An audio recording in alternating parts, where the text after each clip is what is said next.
What exactly are the CSV module's dialect settings for Excel tab? The CSV module implements classes to read and write tabular data in CSV format. It allows programmers to say, write this data in the format preferred by Excel, or read data from this file which was generated by Excel, without knowing the precise details of the CSV format used by Excel. What if I want to know? All kidding aside, I want to know specifically which attributes and settings would create the dialect csv.excel_ tab. Dialect.delimiter. A one-character string used to separate fields.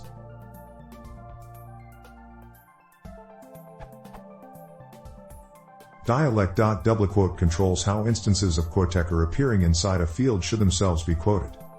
Dialect.escape_char.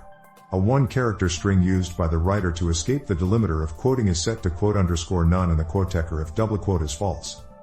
Dialect.lineterminator. The string used to terminate lines produced by the writer. It defaults to / or \n. Dialect.quotecher. A one-character string used to quote fields containing special characters, such as the delimiter or quotecher, or which contain new line characters. Dialect.quoting. Controls when quotes should be generated by the writer and recognized by the reader. It can take on any of the quote_constants, see section module contents, and defaults to quote_minimal.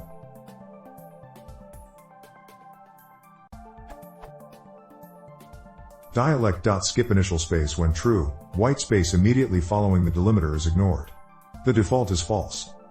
Dialect.strict when true, raise exception error on bad CSV input. The default is false.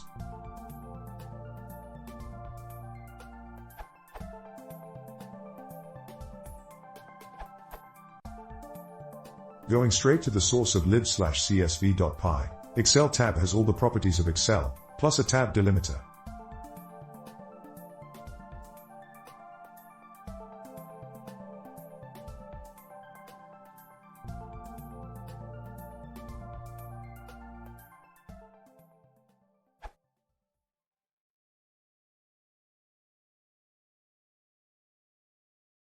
If you want to see more, please consider subscribing.